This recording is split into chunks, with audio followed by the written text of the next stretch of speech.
Daddy, I got a new toy. Not touch it yet. Because Daddy got a new this toy. is not ours yet. This is not ours yet. Happy ka ba sa gift ko? Oh, thank you.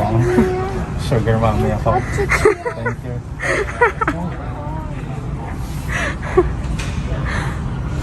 Oh, happy siya oh. Bago niyan toy oh.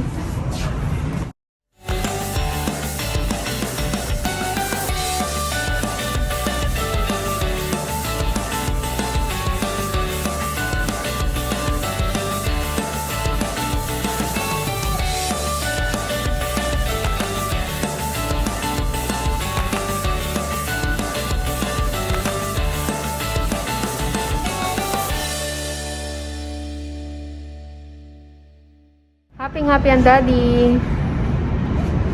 Nakuha niya yung bagong laruan niya. Share ko lang sa inyo, no? Napunta lang kami ngayong araw dito. Check lang namin yung gusto niyang sasakyan. Kasi nga, di ba, naikukwento ko sa inyo na medyo masikip na kami sa sasakyan namin. So, kailangan namin ng mas malaking sasakyan. So, ito yung nakuha namin. Ayan, pakita ko sa inyo. Ayan.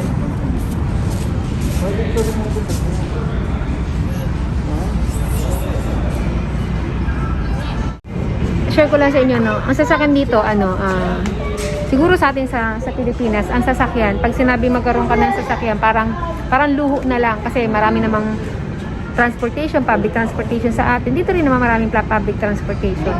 Pero dito kasi necessity siya. Essential siya, parang lugaw ang sasakyan.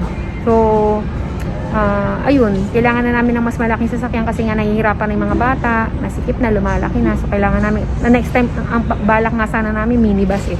Charot. Kailangan namin ng minibus. Yun. Nagpunta kami ngayon dito.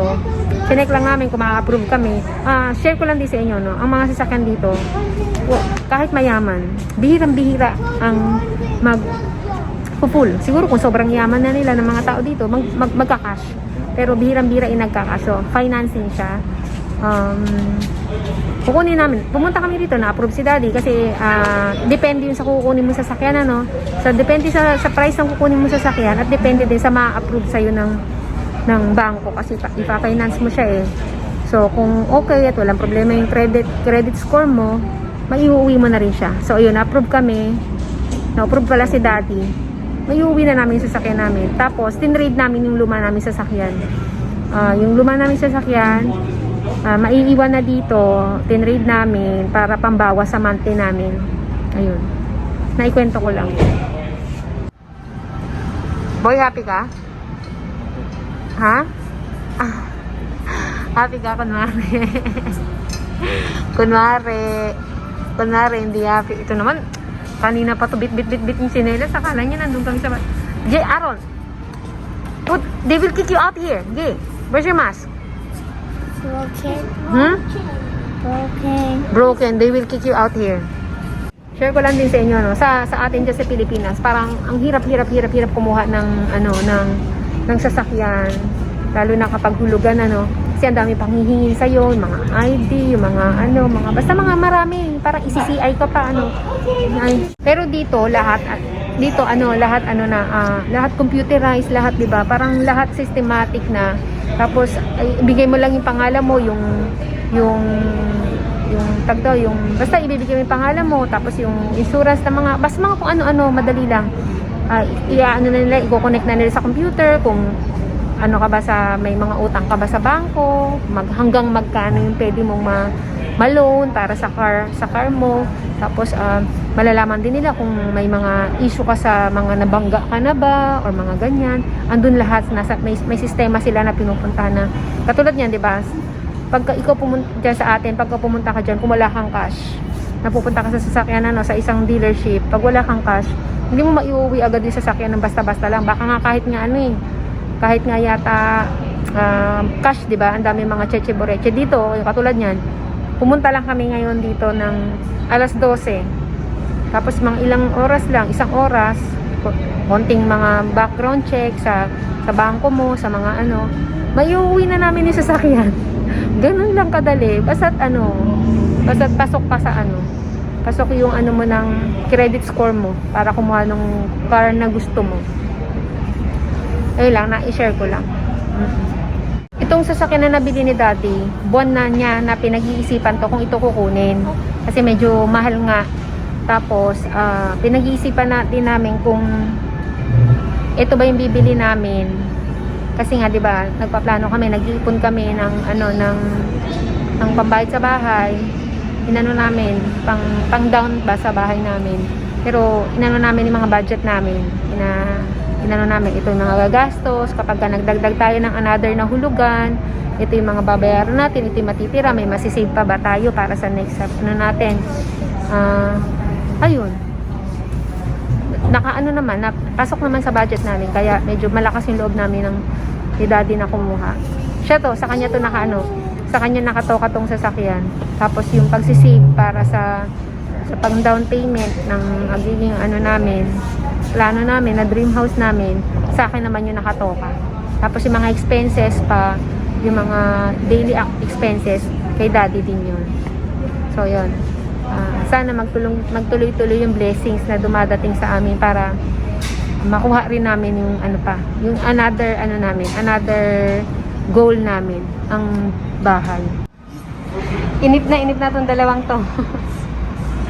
Yung itong batang to, ayaw magtsinelas kanina pa. Tingnan mo yung paa, oh. Grabe, oh. Ang puti, oh. Hinakot niya na lahat ng grasa dito sa showroom. Ang kulit. Pero naano pa naman, nakokontrol pa naman. Kaya hindi namin sinama si Abram. Naiwan kay Adam. Kasi kung ayun pa. What are you doing? I'm thinking you got a new car. What? I'm thinking What are you doing? you got a new car. You're praying because we got a new car? Yeah. Oh, wow. Nagpipray daw siya kasi daw we got a new car. I'm going to go to the west. Dungis na niya. O kanina pa siya paligid-ligid dito.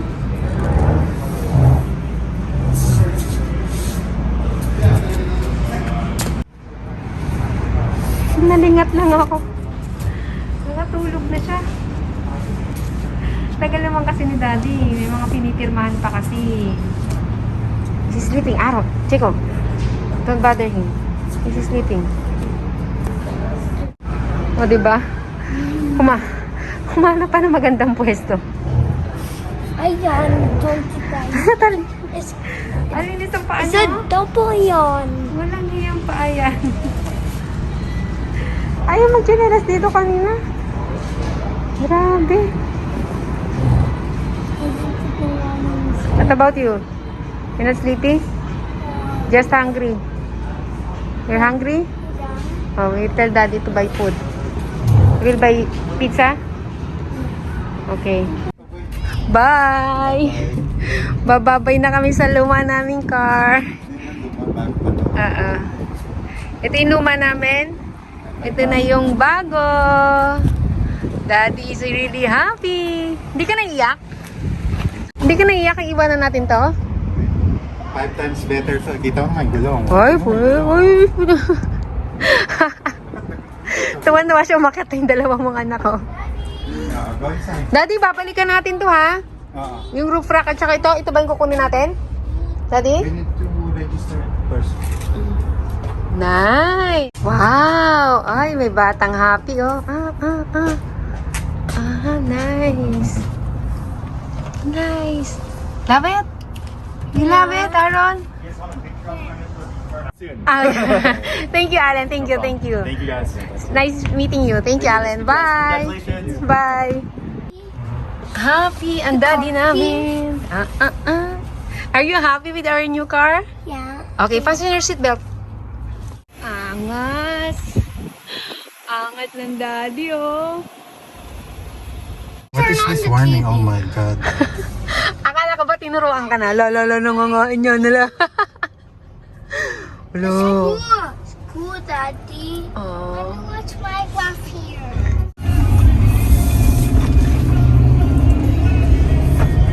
Teka lang, di ko maalam eh. Daddy, on the Angas ng asawa ko. Ang taas na ito. Daddy, can you watch TV? Deserve naman ng asawa ko to eh. Deserve ng asawa ko to yung car na to. Kasi very ano naman to eh. Sa lahat ng mga bagay na binibili niya. Hindi naman to nagdidesisyon na alam niyang ikakapahamak ng budget namin. Eh, ito naman ay well-planned. Well-budget sa aming monthly expenses. And ayun lang. Na-share ko lang. Ay, hindi makakatulog. Di tatabihan to hanggang mamaya. Magdamag. What? Bumaba ka na dyan. Kanina mo pa tinititigan niya. Tama na. Are you happy? Happy. Happy ako kasi happy ka. Thank you. Kasi ilang buwan mo na talagang inaano to eh. Inuungot-ungotan sa akin eh. Actually, hindi mo naman kailangan talaga magpaalam sa akin dahil ikaw naman ang gagastos. Pero, bakit hinihingi mo yung bendisyon ko? Ay, wala kasi. Pagka mga, siyempre, mga malalaking gastusin, Oh. kailangan may basbas na asawa yan. Hindi lang yung sarili. Kahit na ikaw naman magbabayad. Oo. Ayan eh, kaya yung mahal na mahal kita eh. Yeah. Thank you very much. Thank you. Let's go, Larry. Bakit ka nagtithank you sa akin muna?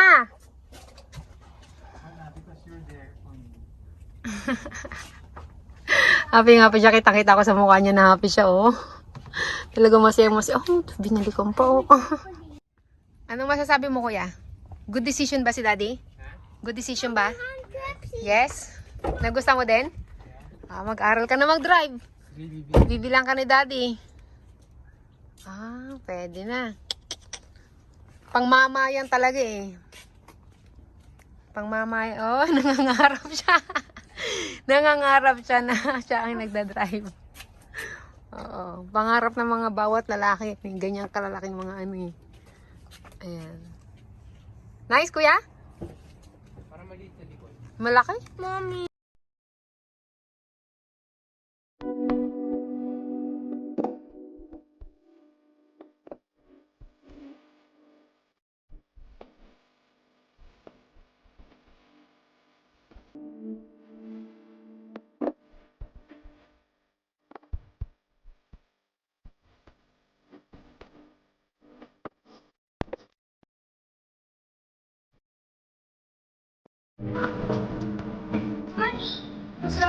It's a roast in the paper white. Let's send it to hogs. Oh, no. And you tweet out the hogs. And the car will go out. Wala nang basag ang windshield namin. Do you like our new car? Yeah. What about you, Aaron? Yeah. What about you, Abraham? I don't know how to. Abraham, do you like our new car, Abraham? Yes. Yes. Yes. Ayan. Ayan. Sinare ko lang sa inyo mga ate at kuya yung bagong blessing na meron ng Daddy AJ. Gaya ng sabi ni Daddy sa akin kanina, hindi naman daw siya maglalakas ng loob The na black cell phone pagod na is pagod ako. here. Hindi naman daw siya maglalakas ng loob na kumuha ng another na gastusin kung alam Daddy, niya the na black cell na phone is mahihirapan kami sa here. pagbabudget. So, maraming salamat kasi isa kayo sa dahilan kung bakit namin nakuha to kasi syempre kung kahit papaano kung wala kaming income ng daddy sa pagbablog-vlog hindi maglalakas ang loob ng daddy na kumuha kasi alam niya nakakapusing kami pero kahit papaano meron ng extra income kami. So ayun, naglakas kami ng loob na kumuha ng panibagong gastusin. Mommy. Ayan. Mommy. Maraming salamat sa inyo. Parte kayo. Isa kayo sa mga parte ng ano na to. Tornilyo nitong sasakyan na to. Part kayo nitong mga sasakyan na to. Hopefully sa panibagong blessing na hihingi namin kay God, yung aming dream house sana makuha namin soon at sana maging parte kayo nung pag-abot ng aming dream house at sa mga iba't ibang dream pa na aabutin namin. Maraming salamat! Salamat sa pagsama sa aming pagbili ng bagong sasakyan. Thanks for watching! Bye! Bye. Bye guys! Bye. Thanks for watching! Don't forget! Thanks for watching. Don't forget to like. Thank you, guys. Ayan. Kuya! Thank you, guys. Pour some gas.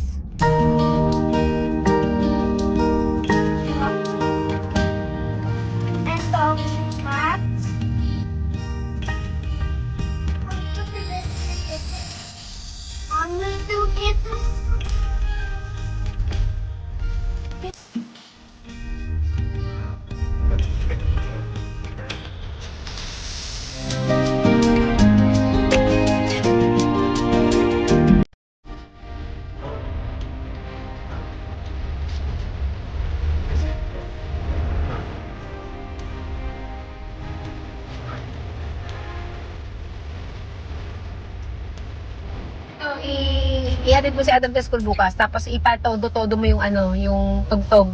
Habang tumutugtog ka ng, she's my girlfriend, I will be the best friend, and ganon din ha. Sartalo yan si Daddy, si Adam kapag ginawa mo yun, eh.